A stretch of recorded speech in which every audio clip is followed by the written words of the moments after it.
Hello, my name is Dan Hanley. Today is December 8th, 2018, and I'll be having an interview with a former airline pilot and whistleblower, Captain Dan Hanley. Now, Dan Hanley graduated from high school in 1967, wanted to pursue his childhood dream, and then and that dream was to become a pilot. So he went into the Navy and flew P-3s and then went on to, after that, fly professionally commercial airlines with United Airlines for 35 years. And after the events of 9/11, things went downhill for Captain Dan Hanley, and he'll be here tonight to go over some of this. And I'm calling this episode "The Events on 9/11 from the Perspective of an Airline Pilot." Welcome to the show, Dan. Thank you, Dan. Thanks for having me on. Well, you certainly have an interesting case. You were well on your way with a successful career, and then the events of 9/11 unfolded, and then things kind of went goofy and you became, as all whistleblowers, no one ever goes out and has the intent of becoming a whistleblower on purpose. You end up falling into that role, and so hopefully we could help share your story working with United Airlines and what happened subsequently in your career. And so I'd like to start off, Dan, just by asking, where were you on 9/11, and Yeah, I was. and were you working, and if so, where? Okay, I had just come in from the West Coast on the 10th. There were a lot of thunderstorms in the area. I thought I was going to have to divert, but I didn't. That's why it was so clear that day, because a cold front had moved through. I finally got on the ground, and I was going to London the next day, so I went over to the Newark Hilton to spend the night. I was a commuter from Atlanta, um, and I actually slept through it the next morning. At about 8 o'clock, they start beating on my door, even though I had a do not disturb sign, and I didn't know what was going on. I kept telling them I'm sleeping. And about 11, I got up after everything was all over, and I went to call my then wife because I was going to meet her in London that night, and I couldn't get an outside line. I mean, I couldn't get a hold of her on my cell phone, so I tried an outside line, and I still couldn't, and I couldn't figure out what was going on. So, long story short, I finally got through to her, and I said, she says, it's terrible. And the first thing I thought was something had happened to my kids. And I said, what? And I said, are the kids all right? And she goes, you don't know. And I said, what are you talking about? And she says, two planes hit the Trade Center. They both collapsed, and another one hit the Pentagon, and a United plane went down in Pennsylvania. It's horrible. And she was crying. And I went, oh my God. And she goes, you got to get out of there. Well, I went over and threw the curtains open and saw the smoke in Manhattan, and my mind's racing at this point in time that we're under attack, and I thought the next thing was going to happen would be a suitcase nuke go off in Manhattan. So I said, well, let me see what I can do here. She says, all flights are grounded. So I called down the desk. They said, you can't keep the room we've already sold it. Get out as soon as you can. So I got cleaned up. And I was thinking while I was getting cleaned up, I knew a flight attendant from TWA who went over to JFK after TWA 800 went down, because that's where the next of kin go, usually to the departure airport for news. So I decided that's what I would do, because I'd heard Flight 93 had departed from Newark. So I went down the lobby and attacked by reporters because I was in uniform, but I told them I didn't know anything. Went over to the desk. They said the van was still running, but you're not going to get in the airport. So I went over outside anyhow and convinced the van driver to drive me over there. And I think I was one of the few people that got into Newark that day, because they had snow removal equipment up in front of the exit ramps. So I finally got into the building, which was a ghost town. There was nobody around. They'd run everybody off. And they had armed security guards, actually soldiers at the security checkpoint. And I had a maintenance man say, let him through. So I'm only getting to this point for one reason, because I finally talked to agents who were crying, who had actually checked these passengers in, and they were friends of theirs because they were frequent flyer businessmen. So I went downstairs in operations, and the pilots that were down there were being held by the FBI because they'd actually taxied out that day. As a matter of fact, one of the crews had brought Jason Dahl, the captain on United Flight 93, in that night from Denver. He was deadheading over to cover that trip, and they walked up to the plane with him to say goodbye. But there are people out there that believe that there were no planes involved on 9/11 and holograms were used. All I can say is, where did those passengers go? Because I know United Flight 93 departed the gate with passengers. And if they weren't in the field in Pennsylvania, where did they go? But anyhow, I wound up spending the whole day there. No next of kin showed up. So I caught an all-night train back home to Atlanta. And really, I only had bits and pieces of what had happened at that point in time. Like everybody else, I thought we were under attack. And when I saw him kept showing over and over again, Flight 175 going into the South Tower, I called CNN and got a hold of the producer. And I said, look, people get it. You want to get people on another airplane again? You got to quit showing that film. They understand what's happened. And I called public relations at United and said the same thing. I go, I figured I was out of a job. I figured United wasn't going to survive it. So it took me a while as bits and pieces of information came in on what exactly occurred and who the pilots were. But and I can't remember exactly at what point in time I realized this, but when more details came out about the pilots' lack of training, that they were totally inexperienced and unqualified pilots, I thought this can't be. Because you said I spent 35 years at United, Dan. I actually started out in 1968 as a civilian pilot and worked my way through my own training and got my private commercial instrument multi-engine. So I know now what I didn't know then, that there's no way that those pilots could have flown those airplanes, because I also flew the 757 and 767. So it took me a while to wake up to what was really happening. You got to realize that this was the 2002, 2003 time frame. So the 9/11 truth movement wasn't even in existence, and there wasn't really a lot of information as we have today. So my first clue that something was amiss, besides the pilots not being up to par to fly the airplanes, was that there were huge holes in the aviation security system. 90% of the baggage that was going in the belly wasn't being screened.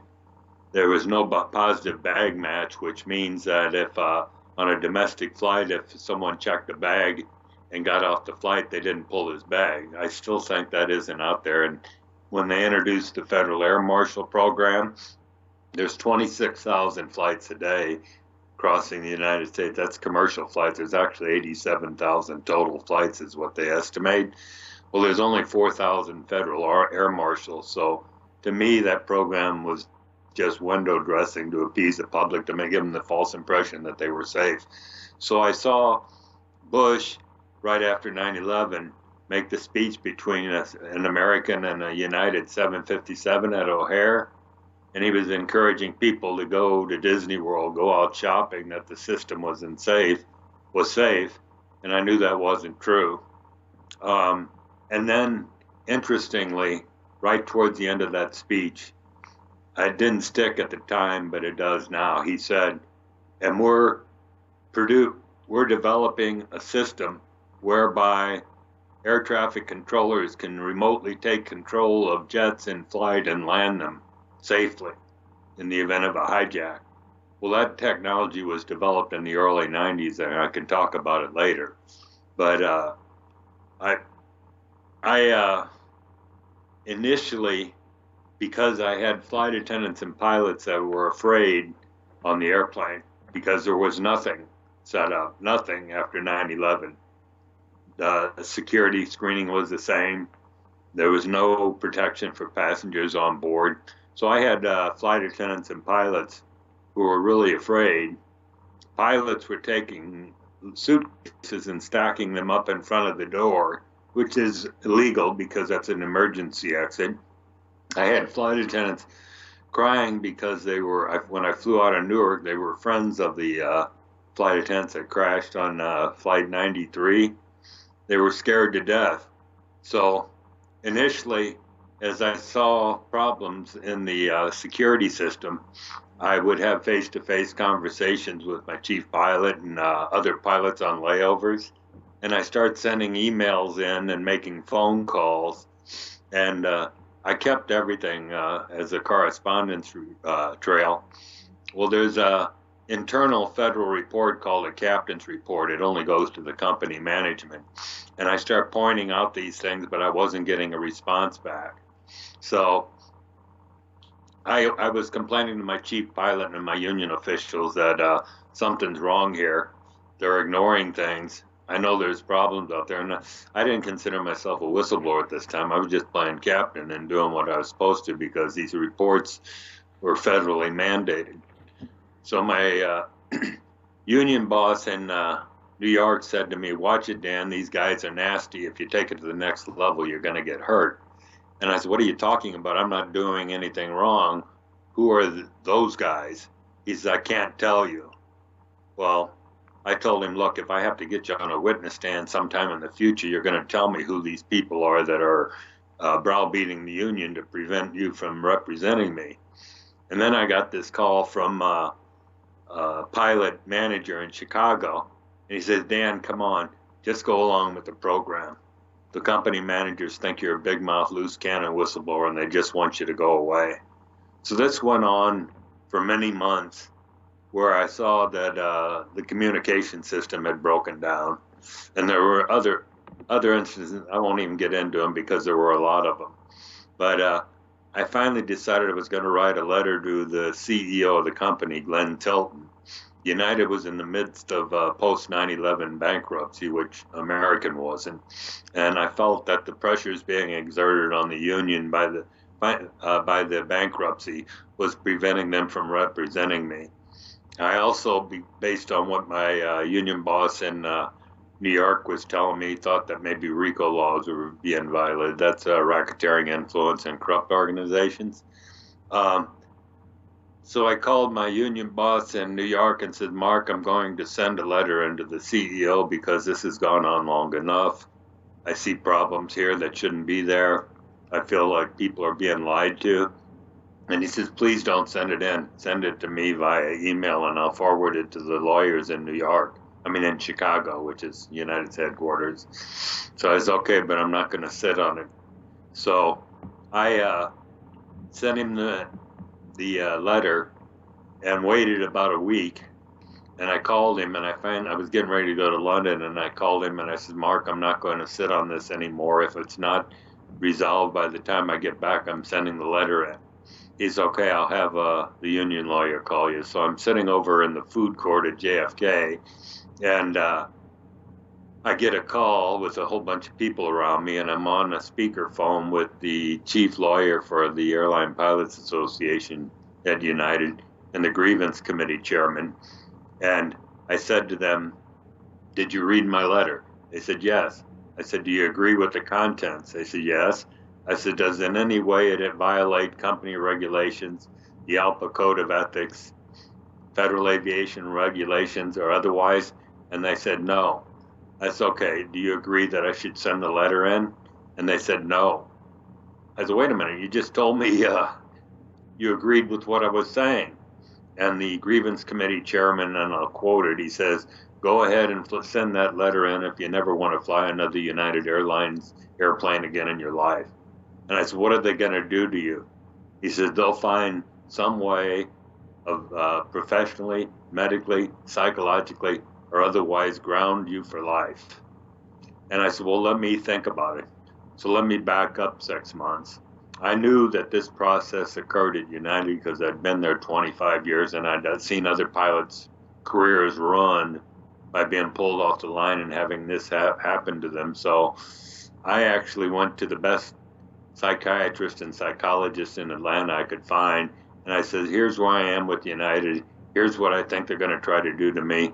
Run every test. I'll sit and consult with you to prove that I'm mentally healthful." And they said, "Okay." So that's what I did. So instead of sending in the letter to the CEO, I decided I was going to send in 6 flight safety awareness reports. Now that would bring the FAA, that brings the FAA and the Federal Aviation Administration. And that's what I did electronically. The next morning I get up and I get a call from my assistant chief pilot saying that I'd been pulled out of schedule without warrant for sending those reports in, which was a compilation of what I'd put in the letter to the CEO. Excuse me. And he says, you're going to have to visit JFK, us at JFK, before you can fly another flight. And I said, well, that's all fine, but the union has already told me they wouldn't represent me. When I asked them if they'd follow me in on this, I have to have my own attorney. And he said no. So we had a big debate on the phone. I had no lawyers to represent me. So I made multiple phone calls, emails, letters, etc., trying to arrive at a compromise on this thing because it was spinning out of control on me. And then I got a call from my chief pilot telling me that the chief flight surgeon at United Airlines had told him to put that expletive deleted on sick list. Without warrant, I hadn't seen any medical professionals. So you only have so much sick list at United, and I was running out of time. They were paying me up to this point, but I was going to go non-pay. So I called my chief pilot up. I said, okay, Bob, I've done nothing whatsoever wrong. I'm going to run out of pay here. I've got overhead expenses like everybody else. What are my options?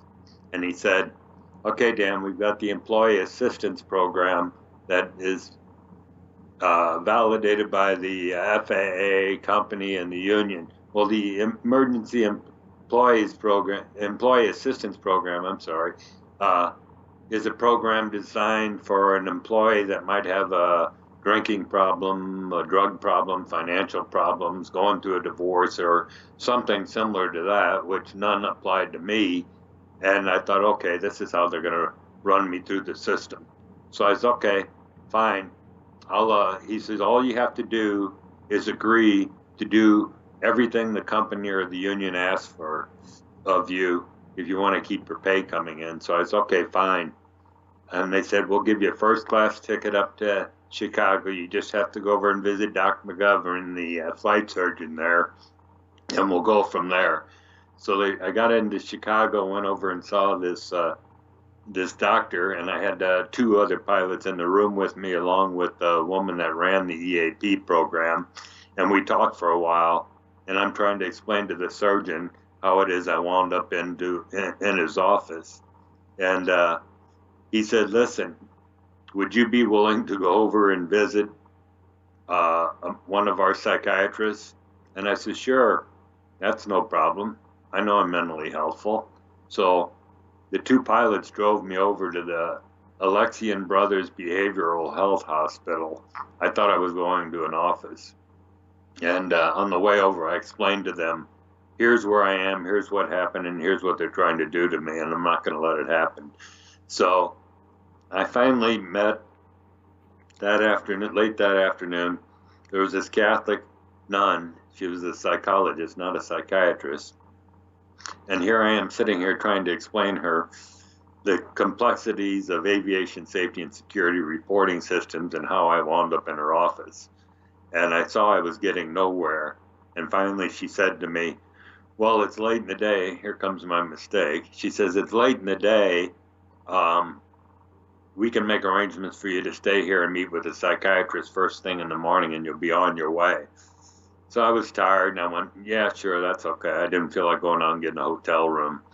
And she leads me upstairs, and the first clue I have I was in trouble is when they locked the door behind me, took my shoes and my belt, took all my personal belongings.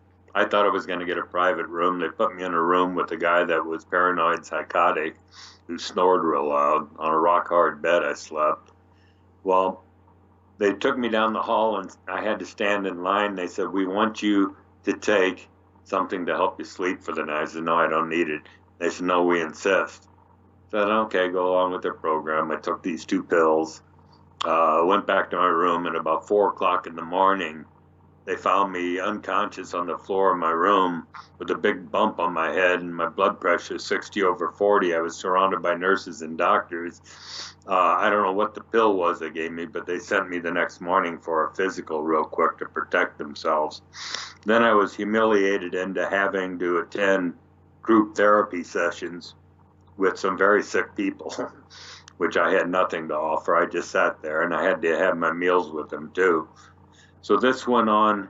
I didn't get to see a psychiatrist that day, but the next day, finally, a psychiatrist came in. She was an Indian woman, and she sits down, and we have a congenial discussion. Again, me trying to explain I was just following federal regulations, doing what I was doing, and she says, I said, "What's your diagnosis on me going to be?" She says, "I'm going to say you're bipolar." Well, I almost laughed because I hadn't exhibited, I knew what a bipolar disorder was, and I hadn't exhibited any signs of this. And I thought, this is ridiculous. So I said to her, "You're from India?" She goes, "Yes." I said, "I see you have a crucifix on. You're a Christian woman, right?" She goes, "Yes." And I said, "Have you read Gandhi's autobiography?" She goes, "Of course." I said, "Well, I'm going to pull a Gandhi on you, and I'm going to passively resist the rest of this process because I have mental health professionals in Atlanta that will prove your diagnosis incorrect." So anyhow, she agreed to release me, which I found out later that if you submit to a mental health facility in Illinois, the state has laws that would enable them to keep me for up to 5 days. So I managed to get out of there. In the meantime, United Airlines had called my kids and told them that I was in a mental health hospital. Something had happened to me. My wife at the time was a flight attendant with United. They pulled her off her trip in London, brought her home, said, "Dan's in a mental hospital. Something's happened to him." So my wife said, "I've gotten calls from the union, and they said that they're in touch with a Dr. Hudson in Denver." Well, he was the union aeromedical consultant. He actually wasn't on, he was a consultant for the union, and he was a psychiatrist. So I decided to surprise him. So my wife and I flew out to Denver and paid a surprise visit to his office. And he says, "Look, I've already talked to the union lawyers in Chicago and to the FAA, and we're going to medically ground you, and you've got to apply for disability." Well, I went back home, went back to see my mental health professionals in Atlanta, and I said, "They've already greased the skids. I'm out of here, but I'm going to fight it on the outside." So then I felt like I was a whistleblower because I was going to file an FAA whistleblower protection report, which goes to the FAA, and they investigate all claims. So I sent in a report electronically, waited a couple weeks and called them, and they had no record of it. So I sent in another one electronically, but then certified mailed them a lengthy affidavit giving names, dates, places, times, and everything of what had happened to me. Waited a couple weeks and called them, and they said, "Well, we've got it, but it could take 6 months to a year to investigate your case," which I thought was unsatisfactory. At that point in time, I really was more concerned with exposing this way of getting rid of pilots than I was as far as what had happened to me. But it was illegal what they did to me. So I contacted the Department of Homeland Security and said, "Here's what's happened. I was trying to report security violations, and they've ignored me." Well, they deferred me back to the FAA. So I wrote a letter to the Department of Transportation, and they ignored me. So I finally got a hold of the Department of Transportation Inspector General, sent him all this information, and over a period of 4 or 5 years, I'll wrap this up, over a period of 4 or 5 years, I fought with them. And Scott Harding, who was the chief complaint officer at the Department of Transportation Inspector General's office, and his boss, Robert Westbrook, they closed my case without interviewing a single witness or looking at the evidence that I had on my case. So that sent me down the path what made me realize that something was very wrong with the official story. And that was in 2003, and I never flew another airplane again in my life. But that sent me down the path, starting to investigate 9/11 uh, in depth. And I believe 2006 was around the year that the 9/11 truth movement blossomed because enough information had come out, and Facebook didn't come into existence till 2004 and Twitter 2006. And once that information interchange began, that's what sent me down the path as a whistleblower. But it all but destroyed my life. My wife stuck with me for a few years, but then I got into another whistleblowing issue that involved the mafia. So she separated from me, and we eventually divorced. But my kids blame me for the divorce, so they still don't talk to me today. Anyhow, that's in a nutshell what really happened, how I woke up, and why I started down this path. Well, it's an interesting interesting story, Dan. Being a United captain pilot who was actually in Newark. So after when this all went down on 9/11, you probably from your hotel room was able to look over and actually see the smoldering buildings and the smoke coming out of the towers of the towers 1 and 2. Could you not? Could you see those directly? Yes, of course. Yeah, and I could see the smoke over Manhattan from my room. I was like on the 19th floor, but I couldn't see the south end of Manhattan until I got outside and I saw the billowing smoke come up.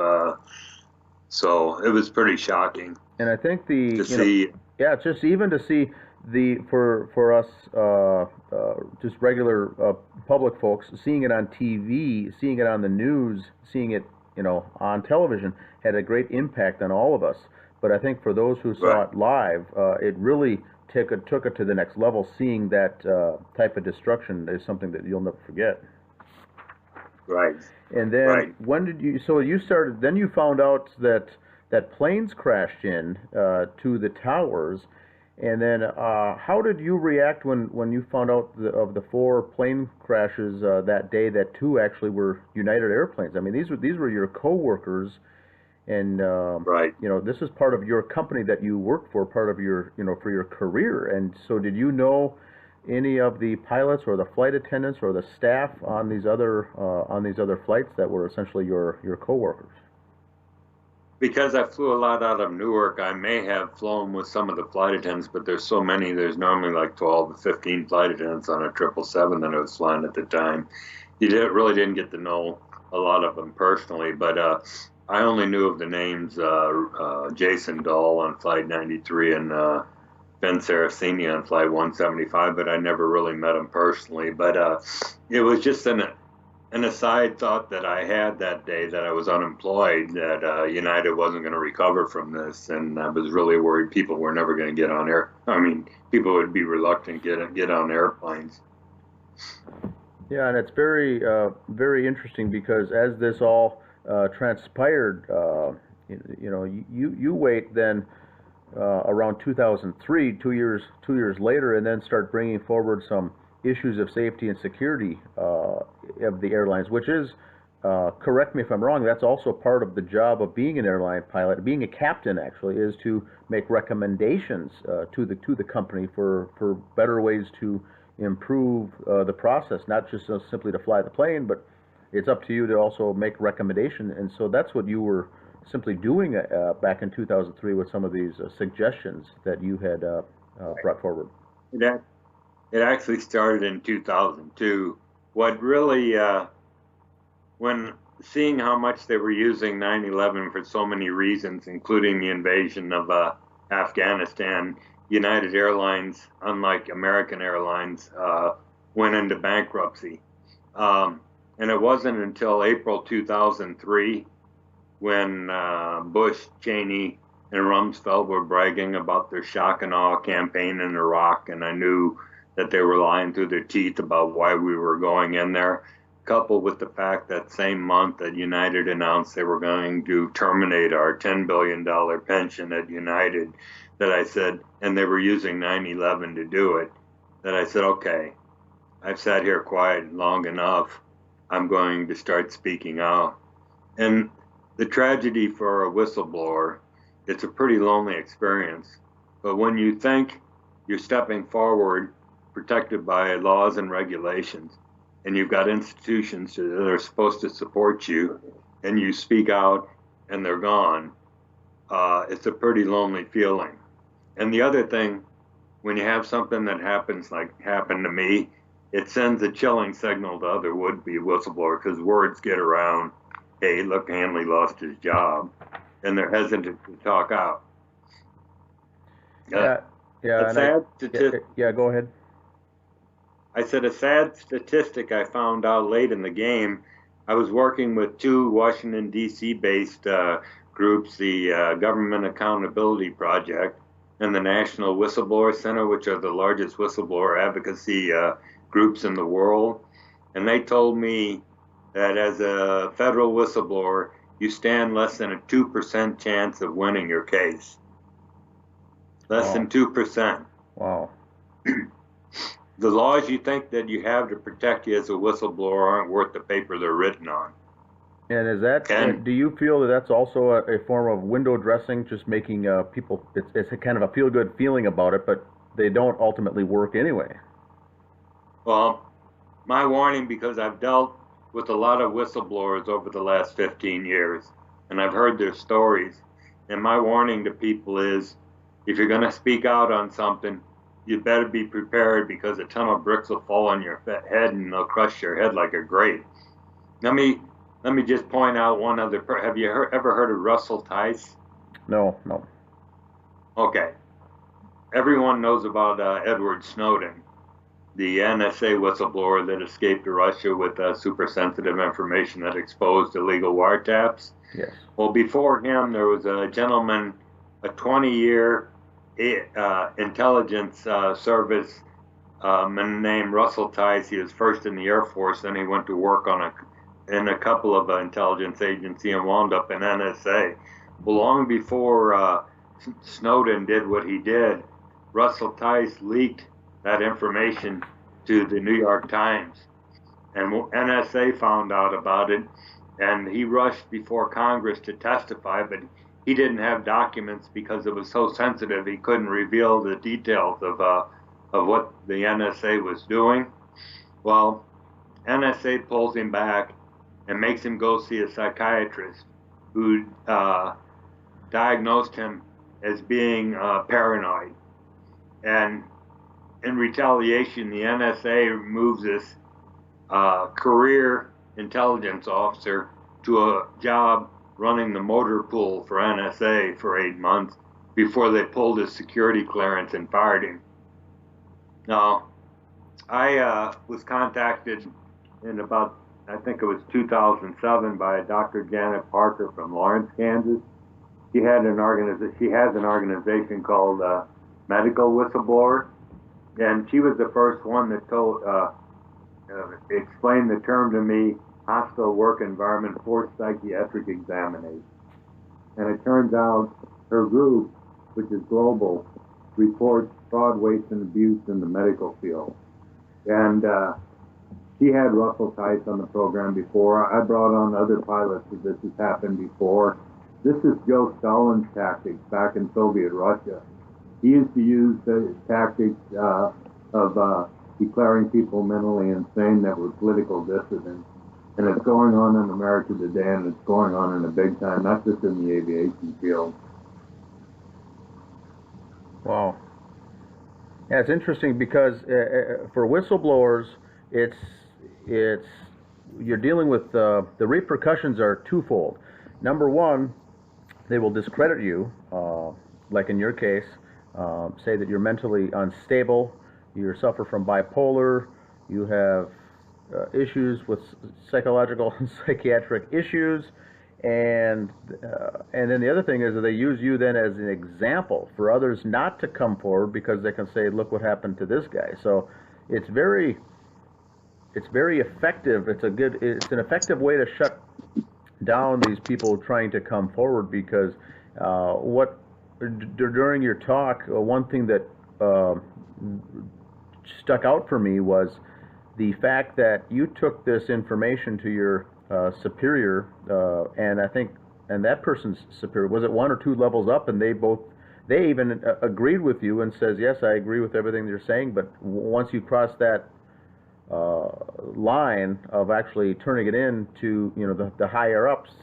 then there's the deal's off the table. So they recommended that you not even do anything with it, although they supported you and agreed with your comments. I mean, agreed with your paperwork. I mean, so is that also do you find that also a common way for other whistleblowers that you've talked to in the past, that generally people do believe you and support you, but when it gets to that next level, that's when it gets cut off? Yes, as a matter of fact, I really felt abandoned and betrayed by some of my lifelong pilot friends at the end. As a matter of fact, towards the end, right before I submitted to the Employee Assistance Program, a good friend, career captain at United, Bob Falco, called me from New York and said, Dan, I just got the word from the union bosses that everybody, all the pilots are just shut down any and all communications with Dan Hanley. So they were trying to shut me up and isolate me any way they could.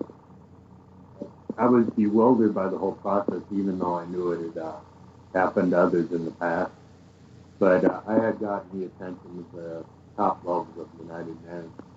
And also there were other pilots privately that were supporting me, saying, keep doing what you're doing. Keep saying what you're saying. And I had a double-fold reason. One, just to expose what was going on, but I also wanted to expose this process of elimination of pilots. Now you look, there's a couple 100,000 airline pilots in the world. Hey, Dan, if I can interrupt, could you speak up a little closer to the microphone, please? It's getting a little fuzzy. Okay. Yeah. There's a couple 100,000, can you hear me now? Yes, perfect. Okay, there's a couple 100,000 airline pilots in the world. There's 50,000 airline pilots in the Airline Pilots Association on the North American continent alone. Where are they? Where were they after 9/11? Where are they today? Surely they all don't believe the official story that these poorly trained and inexperienced pilots flew those airplanes. Why don't they speak out? Wow, yep, that's true, and that's the thing. So do you found that others, when you started, after they basically grounded you from flying at all, that you had this extra spare time on your hands to start researching the flights and what they did and what we were told as the official story, as these 19 alleged hijackers overtook the cabins, stormed the cockpits, and overtook these planes and flew them. But the official story is that these were inexperienced folks taking single-engine Cessna flight training lessons. And can you go over a little bit to the general public about what the difference is? Is that something that you could just take a single-engine Cessna certification class and then jump into the cockpit of a 767 or a 757? I've got some images here, but if you want to chat about that, the difference, because that's something that really jumped out to you, and I'm assuming other professional pilots as well, saying, well, there's no way that's going to happen. Absolutely. Absolutely. If you're looking at the two pictures there, the one is of a Cessna 150 cockpit, which I initially trained on. I know where my head was back in 1968 through 1970 as far as what I knew or what I thought I knew. And I knew how overwhelming it seemed, actually all the way through your career as you step up to a next bigger airplane. It's impossible for these poorly trained pilots to have stepped in the first time in a 757 or 767 cockpit and fly the airplane. It's just too complex. Never mind the fact that they were doing 500 knots. Never mind the fact that the Pentagon profile I couldn't have flown myself. Would you like to cover that, Dan? Yeah, the Pentagon is an interesting, because the flight pattern alone is something here. Let me pull up that screenshot. Okay, here's the alleged flight pattern of Flight 77 that went into the Pentagon on 9/11, as it does a full, complete circle, 360 degrees, and then it drops down and hits the lower level allegedly of the Pentagon. Is that something that a student, a hijacker, would be able to pull off, or is that something that you could do sitting in the flight simulator for dozens of hours? Could you have pulled that off yourself even? No to both questions. The flight data recorder information that another group got through the Freedom of Information Act shows that the autopilot was disengaged from the beginning of the descent at 7,000 feet, and then they made a 330-degree corkscrew turn into the Pentagon to arrive at the surface to strike the Naval Intelligence Center. There are groups out there that have had experienced pilots more so than I get in a simulator, and after maybe 5 tries, they were successful in achieving that maneuver. And now we're asked to believe that these pilots that never saw the inside of a 757 were able to get in and perform that maneuver with such accuracy so as to hit the Naval Intelligence Office, where auditors were conducting the audit of the $2.3 trillion that Rumsfeld reported as missing the day before 9/11. So was that a coincidence? I think not. Could they do it? Of course not. And that's so what bothers me. I'm sorry. So from a pilot's perspective, you and other co-pilots and other, in the industry looked at these maneuvers and thought, well, this just doesn't ring true. This could not have taken place. So something's wrong. Either they had the additional training to pull off this stunt, or it didn't happen at all. But it couldn't have been what the official story was, and that's really what tugged at your brain by saying, well, how could this even have happened? And then others came forward like that. Now, not to become whistleblowers, but probably talked about it there at the water cooler in the coffee room. But you can't go forward and start making these statements like that publicly because it's going to disagree with the official narrative. So you went forward and talked about these things, but it was anyone with a pilot background such as yourself, anyone would look at this and they would roll their eyes at this scenario. Right. And it should be noted that not one single pilot was permitted to testify before the 9/11 commission as to the absurdity of the claim that these pilots flew the aircraft. I recently contacted, we can talk about them later, but the Lawyers Committee for 9/11 Inquiry, and pleaded with them to try to get pilots before a federal grand jury who can attest to this fact that it's absurd, because pilots' voices need to be heard, because on that point alone, the official 9/11 story is ridiculous.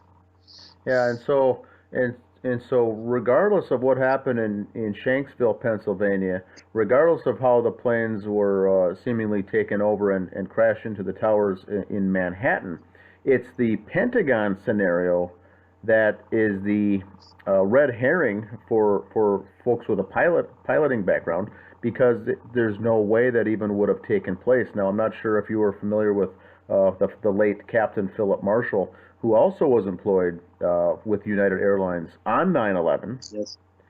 Yes, and he came forward too and says, you know what, I don't care about Shanksville. I don't care about the activity in Manhattan. He started jumping in and looking at the alleged flight pattern of the Pentagon and what happened and how it was pulled off. And he said, there's no way. So, and that's, I think, the majority of there's a whole group called Pilots for 9/11 Truth that are looking at it from a pilot perspective, and they just can't believe this scenario from the Pentagon, regardless of everything else. But it's very similar how there's groups that have emerged that have a background in engineering and have said, from an engineering standpoint, the events on 9/11 could not have taken place. There's people with Right. telecommunications and cell phone companies that say, I don't know what happened at the Pentagon or Shanksville, but I know these certain alleged phone calls from cell phones at 40,000 feet could not have taken place. So there's pockets of every different industry that are raising up saying the area that I'm most familiar with doesn't make sense. And so thank you for coming out with the pilots because this is really harsh evidence because this could not have there's no way this could have taken place of what happened there at the Pentagon. Now, the other question for the pilots is and you particularly, when you saw the damage or the results of the plane crash, those also are things that probably sparked your interest by saying, I don't see, big turbines. I don't see luggage. I don't see seats in the wreckage. I don't see these things that are normally with airplanes in these results. Did that also take an interest to you to look at the destruction of the crash, or is it just the mechanics of how these things took place that seemed out of whack for you?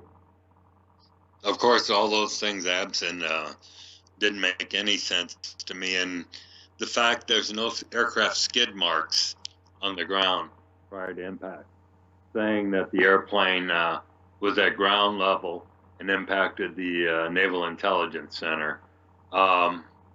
There's an effect called ground effect when you get down close to ground. It actually comes into play about one wingspan height above the ground. It's a cushioning effect that would cause an airplane to float when it's close to ground. You experience it sometimes on landing. Anyhow, for them to have been able to maneuver that airplane to precisely hit that office at that altitude is next to impossible. I don't like to speculate. I have my own opinion about what I think hit the Pentagon, but I can't prove it. I mean, I believe it was a missile, but I can't prove that. There are others that believe that also. Yeah, but when it comes to speculation, there's lots of theories out there for all these sites and all these locations. But what I've come to see myself is what holds a lot of weight for each of these sites is not what potentially could have happened, but what do we know for sure could not have taken place. And so when we don't see a large commercial aircraft debris at the Pentagon, I'm of the belief that it really doesn't matter what did hit the Pentagon. The question is, what we have been told is simply cannot be the truth. That it was not Flight 77. That's not a Boeing 757 in that wedge of the Pentagon. That's what we know for sure. We could go on all day talking about theories, and I'm glad that you have avoided, putting potential theories out there because, like as what Captain Philip Marshall said, is it doesn't matter what did hit it. It certain things don't add up. They don't. All we know for sure is what didn't. Right. So that's very interesting. Well, one thing is the fact, Dan, is that a system called the Boeing uninterruptible autopilot exists. If you Google Boeing Honeywell uninterruptible autopilot, you'll get a short Wikipedia article that acknowledges that it exists, but it's misleading because they claim Boeing didn't patent it till 2006, which might be the case, but the system existed in the early 90s. And you read further down at the end of the article, they have Robert Mann, an aviation consultant, makes a statement, there is no evidence that this system has ever been used on a commercial aircraft.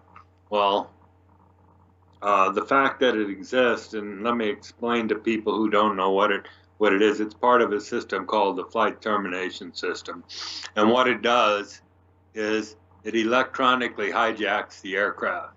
It enables an external source to take remote control of the aircraft, and its original intent was to fly it remotely to an airport and auto-land it, preventing hijackers from taking over. It also shuts down the aircraft radios and the transponders. And if you don't know what a transponder is, it's the device on the airplane used by air traffic control to identify aircraft. It gives them the flight number, the altitude and airspeed of the aircraft on the screen. And when that's turned off, it doesn't make the radar contact disappear. They just get what they call a skin paint or a blip on the radar. Well, if that system was in existence prior to 9/11, why didn't air traffic control take control of the airplanes and land them at where they could safely land them? Well, there are those out there that believe that the system was in fact used, and that, but again, this is a theory. I can't prove that it was used. I'm just pointing out the fact that there is a system out there that exists such that they could have taken control of aircraft and done whatever they wanted with them. Now, who would have had access to this technology? Would this be something that Bin Laden could have orchestrated from a cave in Afghanistan to be able to do this, or who would have, if this theory is even plausible, who would have the access to be able to do that?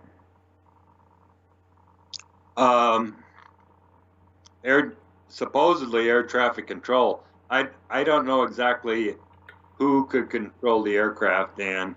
I just know that the technology exists, and that I believe, and don't quote me on this, but I believe El Al, the Israeli airline, has this technology on board their aircraft. But it was in 2006 that Field McConnell first came forward, my friend Field McConnell. And let me mention him. Maybe I did before. Yes, I did, that they were trying to do the same thing to him, mentally ground him for life. But he's still out there, and he still has a lot more on the system than I do. And I don't want to be misquoted stating who could actually control the airplane with this system. Now, do you know the company or the name of the company that did have the access to this system, or who did the technology? Boeing Honeywell.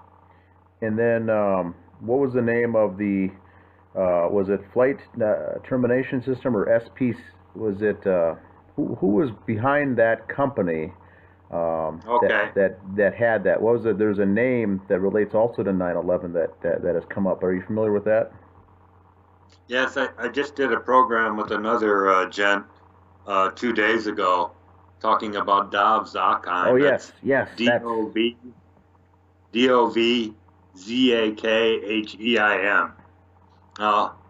He is an individual that has been in government starting with the Reagan administration. Was also a member of Project for a New American Century. And before 9/11 in the year 2000, he wrote a paper rebuilding America's defenses. And in that paper, he stated the need for the United States to have a new Pearl Harbor that would garner support of the American public for wars abroad. He was the CEO starting in 1987 of a company called System Planning Corporation. Yes, okay, yes. SPC. And they are the ones that developed the flight termination system for aircraft. And then before 9/11, the Air Force shipped at least 32 767s to Eglin Air Force Base in Florida. And what they were going to do, the old KC-135 tankers that the Air Force used to refuel jet aircraft in flight, they were going to replace them with these 767s. Now, whether or not at that point in time they also configured it with the flight termination system, you need to look. Did I send you photos of the picture of United 175 going into the South Tower? No, I don't believe I have that. Okay. Oh, well, there are pictures of. I've seen it before. I know which one you're talking about. Yes. Yes. Right.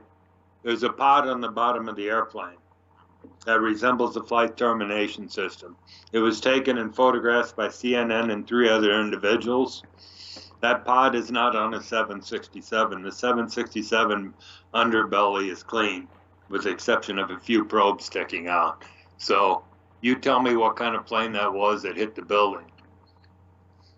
The maximum speed, called VNE, or never exceed speed, for a Boeing 767 at sea level is 340 knots.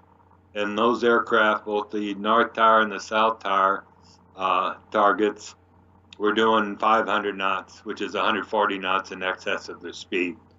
Now, could they have achieved those speeds in a dive? Possibly. But there was an Egypt Air flight several years ago, if you recall, where the co-pilot pointed the nose down and killed everybody on board, committing suicide.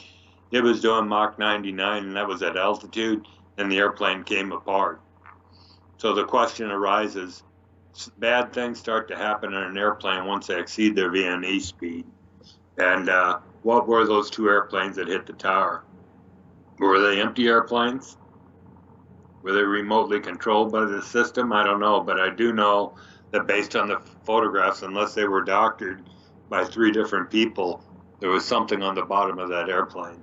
Now, you mentioned a pod beneath the airplane. Now, that would not have been something that would have been on the plane or attached to the plane as it pushed back from the gate, correct? No, correct. Every leg of every flight, either the captain or the co-pilot does a walk around the airplane, and if you're at a maintenance station, a mechanic does the same thing.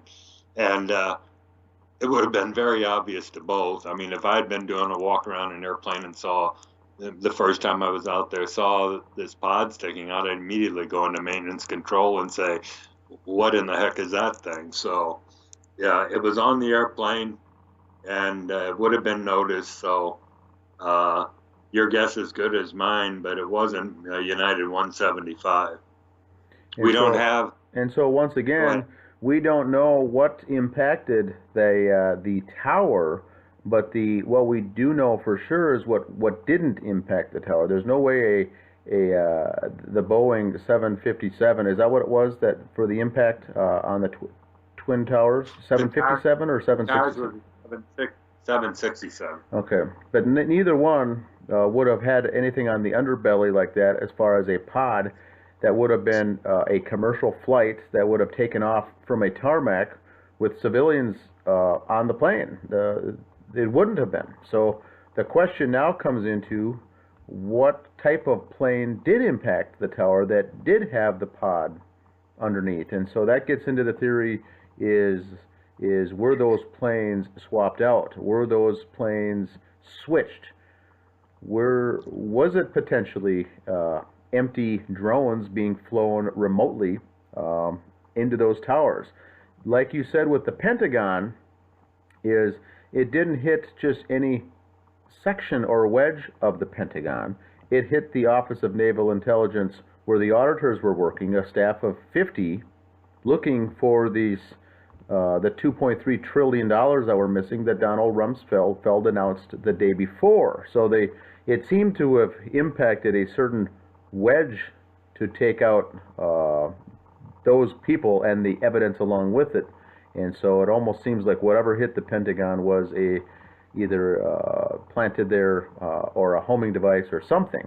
Now it begs the question, in the World Trade Center's towers 1 and 2, do you know if those hit certain floors on purpose or certain companies on purpose, or did it just randomly hit the towers? I've read some detailed exposés on that and the reasons why it was directed to certain floors of the building based on the offices that were there. But I don't know enough right now to go into detail about who they were and why they were. Yeah, and those are very good for listeners out there to look into, because I'm of the belief that they didn't just randomly hit anywhere in Tower 1 or Tower 2, but they hit specific reinsurance, large insurance business on one tower, and then Fuji Bank on the other tower. And so if they hit precise locations, does that add or take away from the fact that an unskilled pilot could be directing to hit a certain series of floors at the tower. Well, I need to point out, Dan, and maybe most people aren't aware of this, but the navigation system on your glass cockpit, your modern day jet airliners, is actually derived from cruise missile technology. They use GPS augmented by 2 or 3 inertial reference systems that are fed into 2 flight management guidance computers that crosstalk with one another, and it's very, very, very accurate. So, I mean, it's evidenced on an auto landing when the weather is inclement that you are required sometimes, if the visibility gets low, to auto land the airplane, and the airplane is put down right on center line, tracks down the center line, and all you have to do is reverse the engines, and you've actually got to click the autopilot off to get control of the airplane again, to clear the runway. So it is very accurate. And if you got the latitude and longitude of a point down to the second, it'll go there. It's that accurate. And so the other thing you had mentioned earlier, Dan, is there's 2 things that the planes have that were irregular in these alleged hijackings. One was the autopilot. I think some of the flights where the autopilot was actually turned off or disengaged or something, and then there was anomalies with the transponder squawk codes that were done on these planes. Can you talk to those a little bit on these flights? Well, on all 4 of them, the squawk code, when I say that, it's just a 4-digit number that you thumb wheel in 4 digits on a box on the center pedestal. The squawk for a hijacking, it's a silent squawk. All you have to do is put in 7500, and that sends a signal to ATC that you're being hijacked, and they know what to do, how to handle that. And none of the 4 aircraft squawked that day. And then were some of the transponders shut off and then re-engaged again or turned back on? Air traffic controllers, I think, that lost the sequence of 1 or 2 of the flights and then were able to pick them back up again. Is that something someone trying to hijack the plane would just commonly do, fiddle around with the transponder squawk code? Well, like I said, there's something called a skin paint on radar, where it actually reflects off the body of the aircraft rather than get an electronic signal from the transponder. So if the transponder was switched off, it wouldn't disappear the airplane on the air traffic controller screen. And you got to remember there were several military exercises going on in New England that day. One of them was simulating an aircraft being hijacked and crashed into one of the twin towers.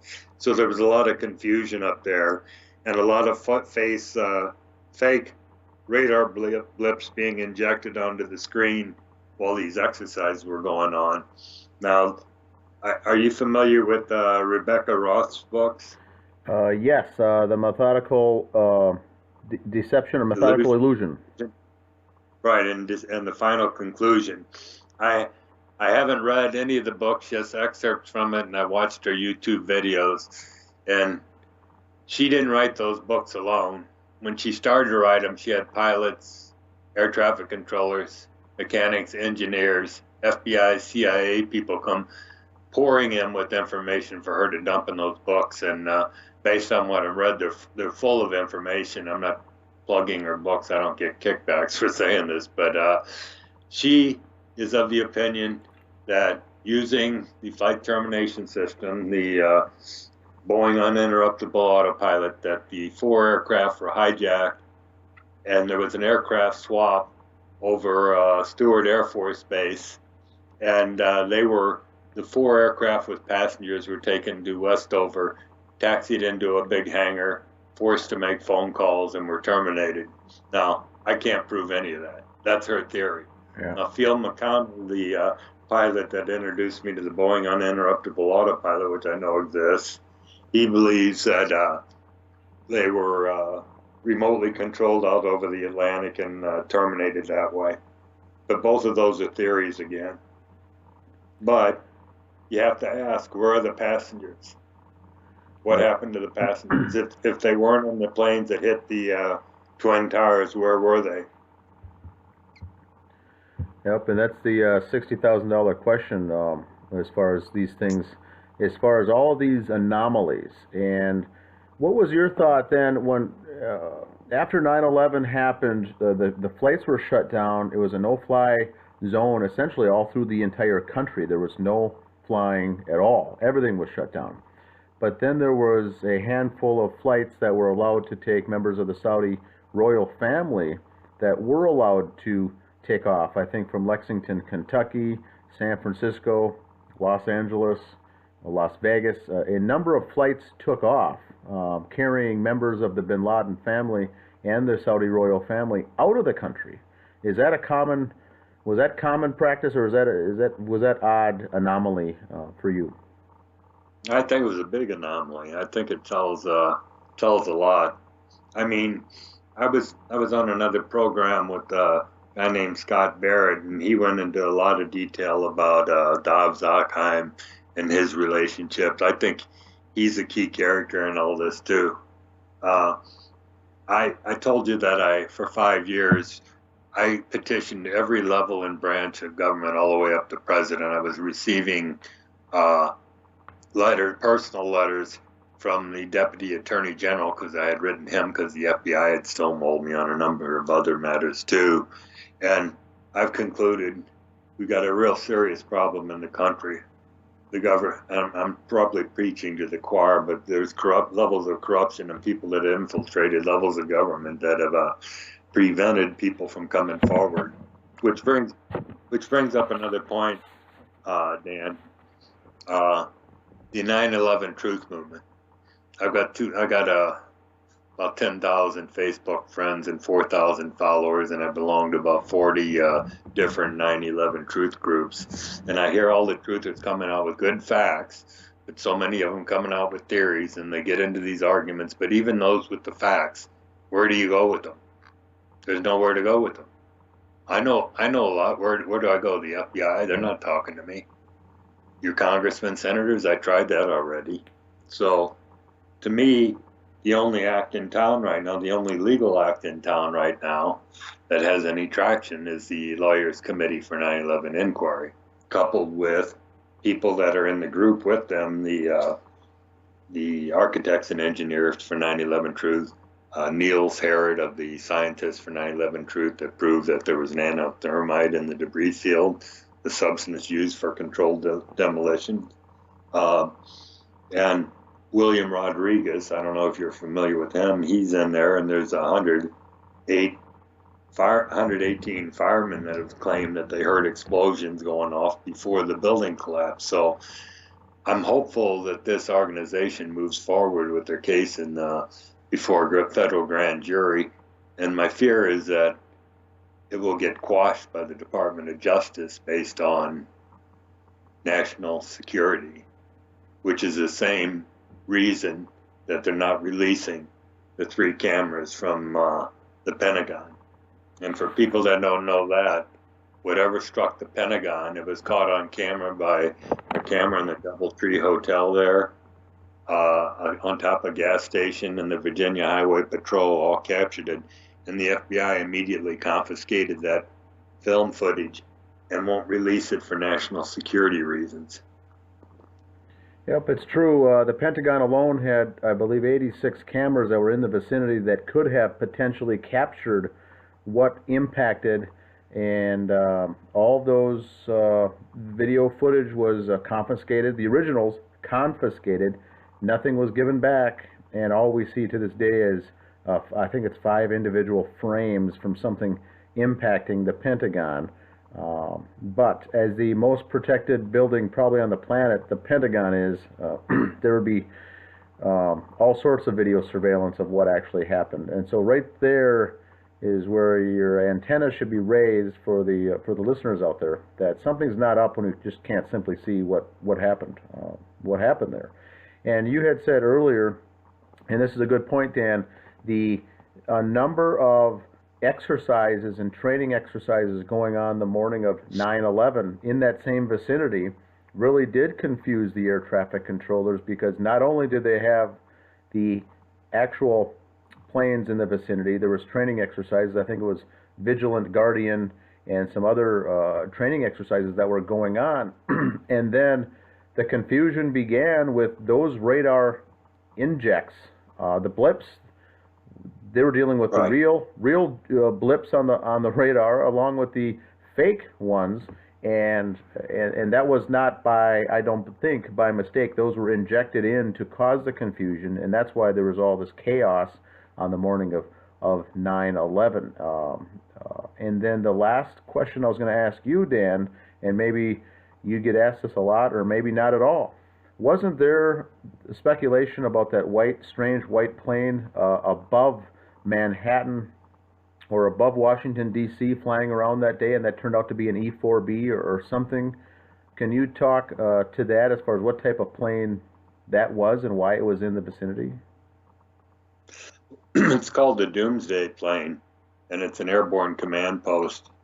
And there were two of them actually flying over Washington, D.C. And several years ago, I was contacted by an author that wrote a book on those two aircraft. But I can only speculate that perhaps that was a command post for coordinating not just the military exercises that were going on, but for all the other events associated with 9/11.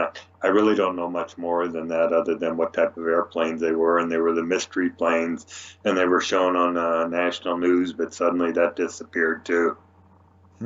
Yeah, they were the mystery planes that were there, but the media scrubbed it because they didn't want to talk about that, what was going on up there, and some speculate he could have been, if there was remote controlled planes being handled or directed from up above, from a flight such as that.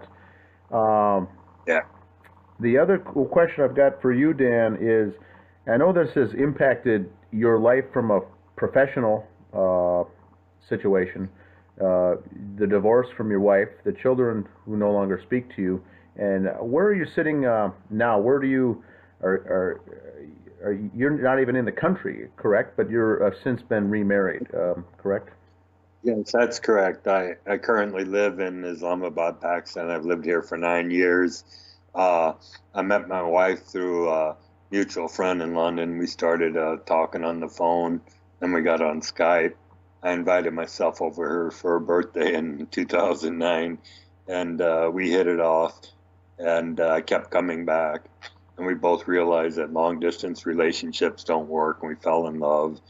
And it's a conservative country over here, so we married in 2010.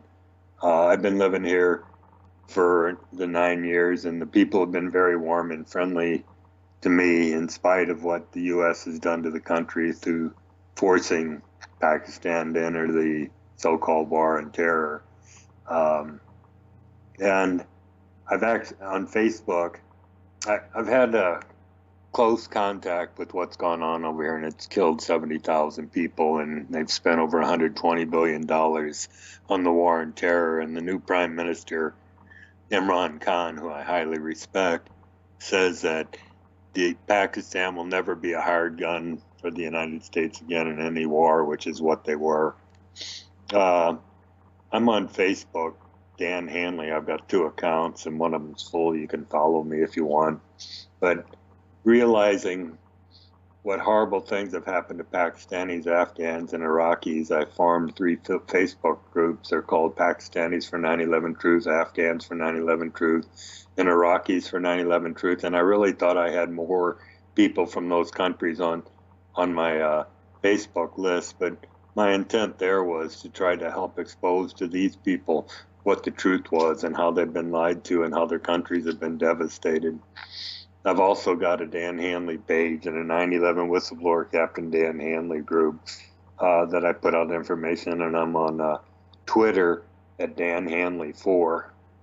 And also, back when, several years ago, I had my own blog talk radio program. If you Google whistleblowing airline employees blog talk radio, you'll see where I interviewed groups of whistleblowers. I had them come in, not just pilots, but there were air traffic controllers, federal air marshals, and other people that I interviewed, and they had similar stories to mine to tell. So they're worth listening to. Facebook is, my intent right now, Facebook only allows 5% of your friends on a given day to see your posts. So even if I have 5,000 friends, not very many people are reading, even if I go to groups and post. So I've decided to try to go to online radio programs, hopefully to get out to more people what I know and what other people know, and try to pull groups together. So if there's any other programs out there that are listening to this right now, I'm retired and I'm available 24/7 to talk about these matters. Well, it certainly is good what you're doing, and respectful. I know it's taken quite a toll on the family and everything else, but I'm glad you're remarried and living there in Pakistan, and in fact starting up those groups, because one of the main purposes of 9/11 was to, I think, also give a black eye to these other countries and to go in and start additional wars. And when you find out that that's not true and that's not the case, and the people from Iraq have done nothing wrong, the people from Afghanistan have done nothing wrong, and Pakistan, same thing. The evil is not in those countries. The bad guys are not in those countries, and the terrorists are not in those countries. So thanks for setting up those Facebook groups. And in your Twitter, once again, is it Hanley 4? Is that the number 4, or Dan Hanley 4, the number 4? The number 4. So Dan Hanley. We'll post this information underneath here too, and we want the listeners also to feel free to make comments and below here the video, comments and questions, because Dan, you're spending a lot of time responding to these people, and you're very active on Facebook, and you've always got good insight on the posts that you share from your experience, and that's a breath of fresh air to see that out there from an actual real live action hero, we call them, on the 9/11 Truth community, because you're actually out there doing this. Now, you had mentioned earlier we've got some support of the Lawyers Committee for 9/11 Truth, and that is correct. They have, like I said earlier, we've got these splinter groups of people in different industries that are coming forward to expose the official narrative of 9/11 as not being potentially even plausible, much less anything else.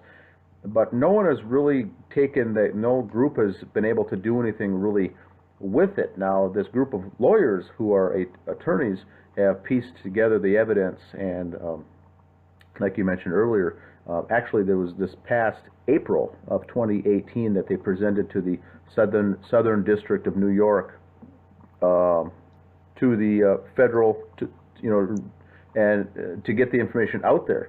And so it's been presented, and now it's been accepted, and they're going to. We just heard back now 2 weeks ago that they are going to get a grand jury to look at this, 24-person grand jury that will review the evidence of the 50. I think it's a 50-plus page petition with evidence, and I think there's 52 or 53 exhibits that prove all the things from 9/11 events that couldn't have taken place physically, that were impossible. That has been presented, and now we got confirmation back that those will move forward. So with the help of the architects and engineers for 9/11 Truth, the Truth Action Project, the TAP group for 9/11, and the Lawyers Committee for 9/11 Truth is putting this forward, and they're gaining some momentum, gaining some steam. Now, these are topics also that will not be in the mainstream. I haven't seen press releases, the mainstream media covering this, although there was a newswire, PR newswire, I think, picked it up, and a bunch of outlets did, cover that story, that it is out there. So we'll be hearing more on this probably within the next couple of weeks with the updates on that, and we encourage all to keep following those types of things, because if that gets out there to a grand jury, then that'll be enough to look at potentially. And I think all you need in that case is 16 members of that grand jury then to push forward if there's going to be a further investigation or a further indictments or something handed out in that case. And an interesting thing is the jurist can actually request of the prosecutor who to subpoena before them. So I'm hopeful that if they hear enough information, they'll ask Larry Silverstein to step forward with regard to Building 7, or Dov Zakheim to step forward and give his testimony regarding the flight termination system. Yeah, it would be interesting. It would be interesting, certainly, for that. For newer listeners that are out there, Tower 1 and 2 were impacted by some planes of some sort, but building number 7, WTC 7, commonly called the Solomon building, the Solomon Brothers building, also came down. That's a 47-story skyscraper that fell down at 5:20 p.m. on 9/11 into its own footprint, and without being impacted by a airplane or anything at all. And so you get 3 buildings collapsing in Manhattan with 2 airplane attacks. Something certainly does not sit well with this. And those are all things that are addressed on that, on the lawyers committee with this grand jury that's been assembled. So that has been very interesting. Any other closing remarks, Dan? I know you mentioned your Facebook page, your Twitter, the other things that you've done, and some of the other groups that you're involved with. We'll certainly keep watch of that. But I'm glad to have you on this broadcast tonight. And what we'll do is share this and get this out there, because you are one of the true heroes that are out there as a whistleblower, taking that step, regardless of any downfall and any blowback. You stepped up and accepted the call to do this. So hats off, and a lot of respect for that. Well, thank you. I don't consider myself a hero, just a big mouth. Well, thanks for all you do. It's very important, and it's very good. It's very interesting stuff to do these shows like this too. So we'll share this out there. And like we said, it's been 17 years ago that the attacks happened on 9/11, and a lot of people are forgetting about it, saying it's old news. It's yesterday. It's yesterday's news. It's history. Why are we worrying about things like this? But it is very important, because a lot of the things that were done and taken in place, the Patriot Act, the TSA, Homeland Security, the checks going through just to get on a flight, have all been changed and impacted because of the events on 9/11, which like we said earlier, many things that happened that day could not have been possibly true at all. So helping people like you, helping to get the word out, is really courageous. Any other final thoughts, Dan? No, I'd just like to thank you for having me on the program, and I'm available to go on any other program or come back with you and talk about some more specifics regarding the event. Okay, very good. And so, like we said earlier, feel free to comment down here in the comment section below. And for Captain Dan Hanley, my name is Dan Hennon. Today is December 8th, 2018, and this is the interview with former airline pilot and whistleblower Dan Hanley. Thanks for listening.